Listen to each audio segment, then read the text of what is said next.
Manx Radio's Update with Beth Espey.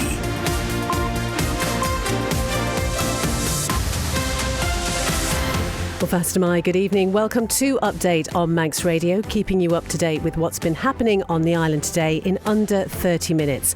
Tonight, we'll find out why parking charges aren't being introduced as planned for Tynwald members this month. That has been postponed until June. Businesses on the island who are struggling because of low visitor numbers are being reminded there is government support available. And a paddleboarder called Man in Line today to praise the RNLI, Coast Guard and members of the public who raised the alarm because they thought he was in trouble. All that and much more. We'll have the traffic and travel as well. And we'll take a look at the weather, which is absolutely gorgeous at the moment. And if you'd like to get in touch, you can text 166 177.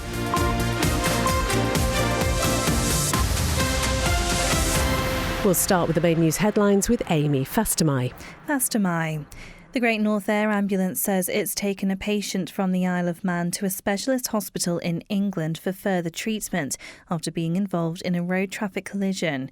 The Portown Road between Ballick Bridge and the Switchback has just reopened after being closed for around 5 hours by police. A new parking policy for Tynwald members has been delayed until June. Charges suspended in 2020 during the COVID pandemic had been due to return from the 1st of May. Douglas Central MHK Chris Thomas questioned why the rollout's taking so long. It doesn't need statutory notice and consultation. It's just a statement agreed in the Tynwald Management Committee that from this date the charges will come into force. Police have seized a number of vehicles in an operation tackling several second-hand car garages on the island. It's after a number of complaints about the sales of vehicles that aren't fit for the road. An experienced paddleboarder who went out in challenging conditions around Guernsey last week is thanking everyone who made sure he was okay. While Dave says he was fine, he appreciated the concern and the way it was dealt with by the RNLI and the Coast Guard. We've got a fabulous system over here, and everybody who rang in, brilliant. Thank you very much. To international news now, and the UK Prime Minister says a free trade agreement between the UK and India marks an historic day for both countries. Sir Keir Starmer says it's the biggest one since Brexit and will mean a reduction in tariffs on things like gin and some clothes. Meanwhile, Number 10 says it won't be swayed by calls urging it to change its mind on slashing winter fuel payments for millions of pensioners. Some ministers have been urging the UK government to rethink the policy following poor local election results. And Donald Trump has denied posting an AI image of himself as a pope and says Catholics who were offended can't take a joke. A picture of the president wearing white and gold robes in the style of a pontiff was posted to his account on Truth Social. Those are your headlines. I'll be back with the news in full at 6. Thank you, Amy. Nothing more to say on that one. Now the weather brought to you by Manx Glass and Glazing. And as I say, dry, hazy sunshine this evening. That thin upper cloud will thicken a bit and lower overnight. Minimum temperatures will be around 7 or 8. But tomorrow, again, it's going to be dry, bright or sunny spells. Just a few areas of cloud at times. Light to moderate northwest winds and best temperatures tomorrow will be around 15 degrees. And the good news is the high pressure remains dominant, bringing settled weather for the rest of this week, which is great. Sunset this evening just before 9. Sunrise tomorrow morning, 5:30am. Manx Glass and Glazing can supply and install single, double and triple glazing. Call 674 573 or visit the showroom on the Snugborough Trading Estate. If you run a small business or just need more room in the back, Philshaw Vehicles has the perfect van or light commercial for all your needs and can sort out any finance. Based in the Tremode Estate, view philshawvehicles.im or call 49 51 49. A great night's sleep got even better with Zed's Bedding Store. From quality Beldorm bed linen and mattress protectors, fleece and woven throws to luxury duvets from the fine bedding company Zed's Bedding Ramsey, next to Isle of Man Bank. SMS Trading have moved to 3 St Paul's Square, Ramsey. For flat pack to fully built, new or second-hand furniture, SMS Trading offer all-island delivery and man-in-a-van service. Call 315151 or find SMS Trading on Facebook. At Begode Cattery, we have been caring for animals for over 50 years. As a cattery, we care for customers' cats and treat them as our own. Contact Begode Cattery on 676 947 or find Begode Cattery on Facebook. You're listening to Update here on Manx Radio FM. Lovely to have you with us. It's coming up to 5 past 5. So we found out today that parking charges for Tynwald members won't be reinstated until next month, despite plans to bring them back on the 1st of May. Now, free parking was introduced before the COVID pandemic, but to this date, members can still take advantage of it. Infrastructure Minister Dr Michelle Haywood was pushed for an update on this in the House of Keys today. A new parking policy was reviewed and approved by COMIN on the 6th of March 2025, and the Department is working through the administrative process and implementation. It's my expectation that Tynwald members will be paying for their parking, if they opt to do so, next month at commercial rates. And whilst I don't disagree with parking charges for Tynwald members, I do feel that I want to see the policy and has it been revised, because there's a large number of employees on similar grades throughout government that perhaps should be looking at having charges as well, so that we're supporting the people that are on the lower grades more so, and people that are above a certain grade. I'm not sure which grade we're affiliated to now, but should everybody be paying parking fees? Mr Speaker, it's very difficult to equate people's grades and jobs to whether they should be paying for parking, because depending on where they're located to work, there is often freely available parking around, and so it would be unfair to impose something based on the job grade. It's not difficult to charge members for parking because it's not a public parking order. It doesn't need statutory notice and 2-week statutory consultation. It's just a statement agreed in the Tynwald Management Committee or somewhere else that from this date the charges will come into force. Can the Minister confirm that this is not a public parking order? It's purely and simply an internal arrangement. Minister? Thank you, Mr Speaker. The honourable member is correct. It's purely an internal arrangement. That was the Infrastructure Minister, Dr Michelle Haywood, who's being questioned by the Onken MHK Julie Edge and Douglas Central MHK Chris Thomas. Coming up to 7 minutes past 5. Now, businesses in Douglas are being urged to make use of support schemes as visitor numbers continue to fall. The city centre management has asked the public for ideas to help boost footfall. This follows Tynwald's approval of the local economy strategy, which is really looking to revitalise the high street. Business Isle of Man's Chief Executive, Tim Cowsall, says support is available to help firms grow and adapt. Yes, footfall is dropping, but consumers changing. You know, from the research we've done throughout it, it's not just about retail anymore. Retail expands into leisure, hospitality, indoor leisure, all these different areas which probably aren't as well sort of supported in terms of sectors compared to the UK. And a common suggestion was improved parking. Is there anything DFE can do to help in that area? Well, I guess parking, the availability of parking probably isn't an issue. We have heard a lot around what can be done in terms of car park strategy and paying for parking. And I guess there's a lot of thought process there in terms of you have got towns around the island that are free for parking, and Douglas does have paid parking, but it is the biggest town. So looking at how people would want to pay, what would they look to do? There's a difference between commuter parking and retail parking. Right. You know, a lot of us want to go straight into town, get what we need and come out. But there's loads of things that can be done around parking. But there is funding to support through the local economy fund. There is things there to trial and see if it makes a difference. This is about the footfall and seeing what happens as a result of it. A number of people were suggesting we attract big names across here. And of course, we're on the precipice of having a new Wetherspoons in the high street. A lot of people were suggesting we try and attract a Primark, for example. So we spend a lot of time in the development of the strategy talking about the UK multiples versus independents. There has to be a balance, absolutely. You know, it's very clear when we did our consumer survey for it that there was a need for more fashion in Douglas, male and female fashion. And you've seen businesses start up and try and fill those areas. And it's just got to be the propositions right for us. But, you know, adding a Primark would be great.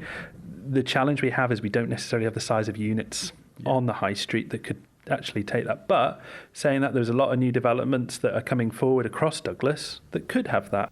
That is Business Isle of Man's Chief Executive Tim Cowsall talking to Lewis there. This got a lot of reaction on social media, particularly when we were asking about which sort of stores you'd like to see over here on the Isle of Man. We know there are many local stores, Manx stores, that we want to support, but people often very keen to see other bigger places like Primark, as Lewis mentioned there. So if you've got any thoughts, you can find the story on social media and let us know. Coming up to 5:10. Now, the Chief Executive Officer of the Manx Deaf Society is urging urging anyone who might be experiencing signs of hearing loss to get themselves booked in for a checkup. This week actually marks Deaf Awareness Week, and the organisation is hosting a session at its buildings in Douglas on Friday. And according to Lucy Buxton, 1 in 6 people do have some form of hearing loss. COVID was a big learning experience for lots of people. So if you are a lip reader, then as soon as somebody puts on a mask, it makes the ability to follow what somebody else is saying so much harder. And I was talking with colleagues in audiology, and they were saying they saw a huge uplift in the number of people referring into audiology or being referred by their GP to audiology, because they hadn't realised that they were relying so much on lip reading. It's not until the ability to read the mouth and to look at the facial expressions was taken away that people realised that they were having an issue with their hearing. On average, it's about 7 to 10 years before somebody addresses an issue with their hearing. We would say the sooner you do something about it, the better. Lots of us assume that it is down to people not speaking clearly, children's voices, teenagers mumble, actors on the telly, well, they don't speak like they used to. Those can all be factors, but also it could possibly be an issue with your own hearing. Now, here on the island, if you are over 50, you can go online and you can complete a self-referral form straight into audiology. Under 50, you have to go through your GP. There are certain conditions that you have to meet to be able to self-refer, but it makes that whole process a lot easier. And the sooner you do something or address that hearing loss, the better life can be for you. The other thing that I really should point out is if somebody notices a significant change to their hearing suddenly, then rather than waiting to see the GP or filling in the online referral form, they should go straight to A&E and get that checked out. That is the CEO of the Manx Deaf Society, Lucy Buxton. And yet you can hear a full programme on that. It's an Island Life special, which is coming up after Update tonight at 5:30. And that is with Chanel Suku. I'm just trying to find the details of that event that is happening on Friday to mark Deaf Awareness Week. It's on from, I can't actually find it actually. It is on our website. So if you go to our website and find the story, you can find the details of that. And it will be in the Island Life special as well. But it's a really welcoming society. So if you are experiencing, or perhaps somebody in your family is experiencing any form of hearing loss, it's a great place to get in touch with. 12 and a half minutes past 5. Manx Radio Travel, driven by Quayside Tyres and Service Centre. So the main thing to let you know is that the Portown Road in the west of the island is now fully open. It had been cordoned off between the Switchback Junction and Belig Bridge after an incident this morning. It was closed for several hours. We've got all the details of that on our website, but it is now fully open if you are planning to travel home in that area. Other things going on, there are temporary lights on the new Castletown Road in Santon. That's around the Mount Murray area for resurfacing. Until the 17th of May, there are also temporary lights at the Minorca Crossroads in Laxey. They are there 24 hours a day. That's for work on the carriageway. And in Castletown until the 9th of May, so the end of this week, there's general maintenance going on the Blan course because the pre-TT is fast approaching. Temporary lights are in place on all 4 sides of the course, and again they are 24 hours a day. Looking down at the steam packet, gorgeous day for sailing, all looking good there. The Manxman is due into Douglas just before 6 p.m, and all looking good down at the airport as well. As ever, if you spot anything when you're out and about and you can let us know, that would be great. You can text the studio. It's 166 177. Quayside Tyres and Service Centre with 1 year's free engine warranty from Castrol. Get more with Quayside. You're listening to Update. It is 13 minutes past 5. Now, an Arbury and Russian commissioner believes there's growing optimism that the Cregnish bus route could return. Jane Glover says there's strong demand, not just locally, but from across the island to bring it back. Now, you might remember we've talked about this a lot. This route was scrapped last summer after being ruled financially unviable. But the Infrastructure Minister does say options are being explored. Local democracy reporter Emma Draper has been talking to Mrs Glover. Although this service does to provide vital links for the people that live in that area. It's also the tourist trade. And I think if you go back to September of last year, we described the move as premature and madness before they'd actually consulted. And the Southern Commissioners, they all believe that this route should be continued for the residents and for the tourists. And I know there was a meeting held by the Save the Craig Niche bus group on the 28th of April. There were 70 people there. And I believe that there's a taxi driver being helping out as an interim measure because there are still tourists that are wanting to get to Crown of Manx National Heritage's properties, really. I know, obviously, the Minister for Infrastructure, Michelle Hayward, spoke to yourselves on the 23rd of April, saying that her team was looking at options. So I'd say we're a bit more optimistic, but we still know that there's a lot of work to do, but that the demand is there. The DOI Minister said she's considering reinstating the route and she's going to work with her department to try and sort this out. So how do you feel about this, and how do you think residents and tourists alike will feel about this? It's certainly a beacon of light, but I do, and the board also appreciate that, you know, the announcement of this was just prior to the new bus timetables coming out. Drivers will be rostered based on that particular timetable. The Minister did not give a timescale, even though she did say she wanted to get the route up and running again. So much as we think this is an urgent need and we'd love to see it reinstated for this particular tourist season, there's going to be a lot of juggling to be done. And we still find it a bit baffling that there are buses still going to the Nyarble, where the cafe is closed, and yet they're not going to the Sound, which is a bustling, popular destination. That is the Arbury and Rushen Commissioner Jane Glover. She was talking to the local democracy reporter Emma Draper. We did learn more about this today. The Infrastructure Minister, again, Dr Michelle Hayward, confirmed in Keys this morning that no agreement had been reached on funding to reinstate this route.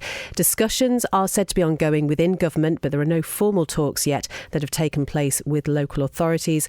Dr Hayward told MHKs her department is reviewing costs and feasibility, but no time frame has been given for a decision. Once again, a story that's got a lot of traction on our social media pages. If you'd like to join in, just head over to the Manx Radio Facebook page.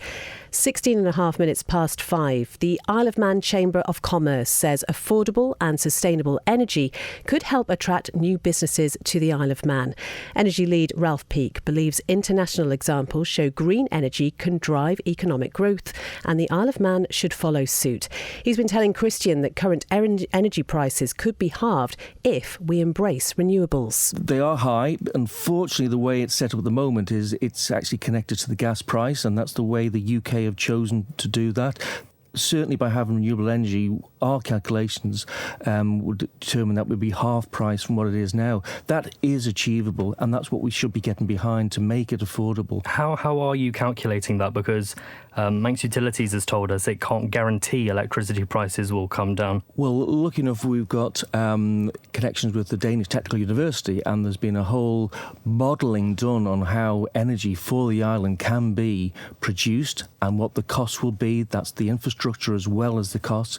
And then you actually end up with a whole community with renewable energy at an affordable price. And we have calculated the cost for all generations, like different generations of energy, even down to a small nuclear reactor renewable energy. But obviously from purely a financial point of view, if it's going to cost £40 million to install, potentially even more, and Manx Utilities aren't able to guarantee that electricity prices will come down, from a purely financial point of view, would you describe that as a good investment? Yes, that's the way that the MUA would like to tackle that. It's the first step. They're going to do that, so you'd want to support that. They've done their calculations. It's a good start. But it's a bigger picture we want to look at now, and that we work on a strategy on how to get to the 100% renewable energy. And if we can do that, as was laid out in the impact report a few years ago, it's really, you look around the world and it's a public-private partnership. That's what actually gets things done. So, you know, we want to have an open mind of these things. We want to look at them now and see over the next few years how we can actually achieve this 100% renewable energy. That is the Chamber of Commerce's energy lead Ralph Peake talking to Christian there. Coming up to 19 minutes past 5, planners have backed proposals to convert outdoor tennis and netball courts at a public park in the Manx capital to a paddle centre. Now, under the proposal, the existing courts at Nobles Park would be converted into 6 paddle tennis courts, along with seating, office space and a kiosk for equipment rental. This report from BBC Isle of Man is voiced by Siobhan Fletcher. The planning application said the project would promote physical activity, enhance social interaction and contribute to the overall well-being of the island's residents. Chairman of the Planning Committee, Rob Callister, said he thought it was a great initiative and was something new and fresh. The planning officer who recommended approval said the repurposing of the site would provide the community a new offering that is very much in demand, replacing the underutilised existing tennis and netball courts. The officer added the proposal would represent an overall community gain from the development. The facilities, which developers aim to have operational by October, would be open from 6 a.m. until 10 p.m. daily. But Mr Callister questioned whether the opening time should be pushed back by an hour due to the potential noise impacts on nearby residents. And fellow committee members Adele Bettridge and Sam Skelton questioned how the facilities would be kept secure. However, Matthew Warren said it was really positive to get people active and was exciting. Applicant Sam Patmore said he'd been looking at the site for 2 years and 6 a.m. was considered a prime time for the sport. He said there were already CCTV cameras on the site which could be used, and the courts would be locked when not in use. Paddle tennis is a racket sport typically played in pairs in an enclosed court. Speaking after the committee backed the plans, Mr Patmore said he hoped the facilities would create social hubs and would promote sport within the community. He said paddle tennis was an accessible sport that could be played by people of all ages, adding, if you can play swing ball, you can play paddle. There you go. Even I could do it. That's Siobhan Fletcher reporting. 21 minutes just about past 5. Now, there was praise for the RNLI, Coast Guard and members of the public on Man in Line at lunchtime.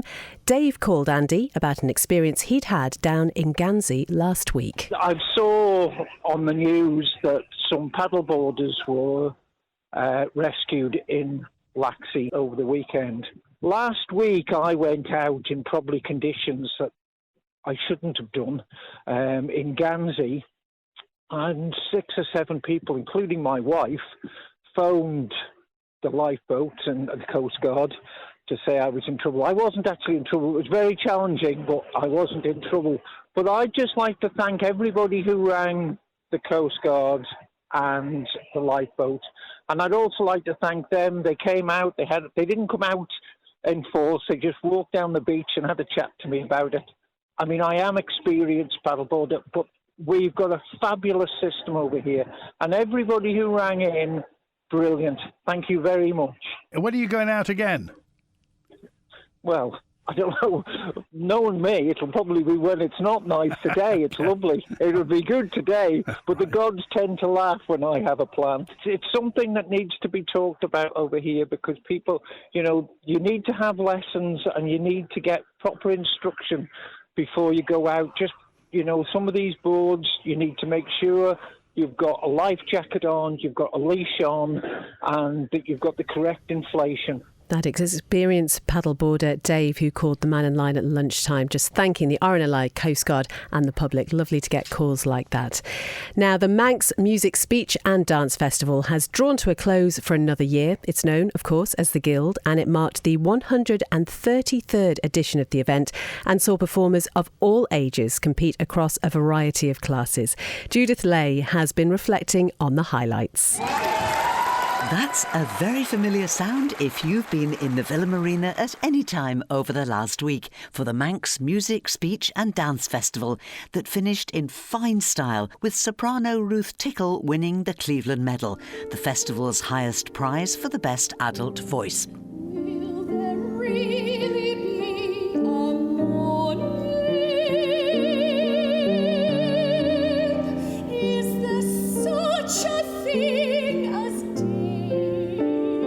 I heard Will There Really Be a Morning? I loved it and I still love it now. It's a brilliant song. Very honoured to have won. The Sheffield Plate is the festival's top award for children's solo singing, and this year went to Parker Kissack. I'll take to the law and I'll wear a smart wig. For the likes of the rivals I care not a fig.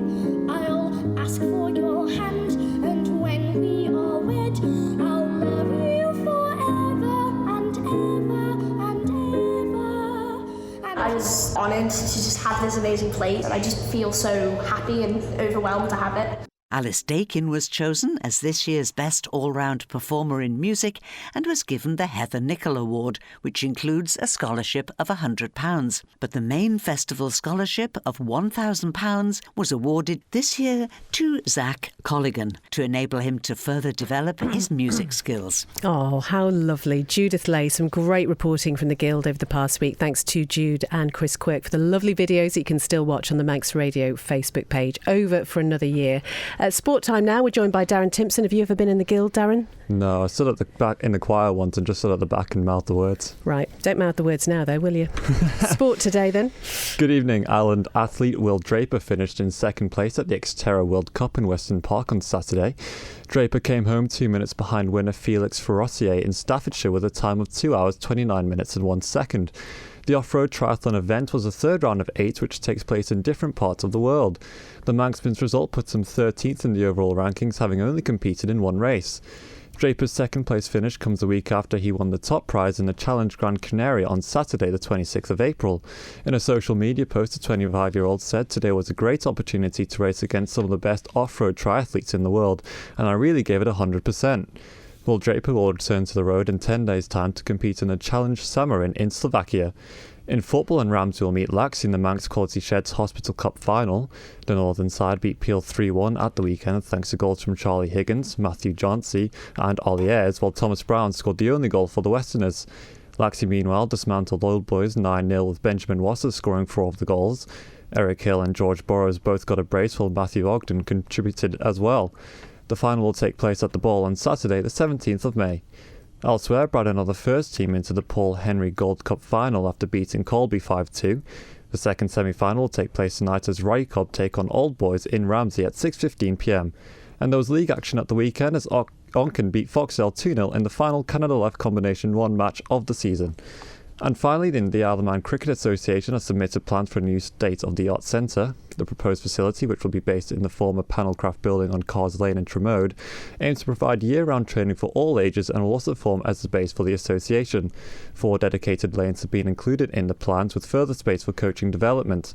The Cricket Centre will also aim to develop the sport in schools and the wider community. Darren, thank you very much indeed. For all the latest on our sports news, we do have the dedicated sports hubs, so just go there. We've got sports of all kinds on there, and obviously the important results as they happen with regard to any games that are going on across the island. We've also got the sportscast as well, so they're the longer interviews. We only have time ever really to play a short piece on air, but the longer interviews are in the Manx Sportscast, so do go and take a look at that if you are of sport interest, if you've got an interest in any sport around the Isle of Man. That is pretty much all from Update this evening. Thank you very much indeed for your company. Coming up, we've got that Island Life special with Chanel. It's for Deaf Awareness Week, and it's just detailing some of the events that are happening this week to mark that occasion. Then Michelle Kane is sitting in for Chris Kinley on Greatest Hits from 6pm. We've got the Folk Show at 9 with John Barker. Then Rhianne Evans has got After Hours for you from 10. Whatever you're doing this evening, have a lovely one. Hope you can get some of that sunshine in, and we will be back with you from 6pm. 6am even. Ben will be here bright and early with you tomorrow morning. Take care. Bye-bye.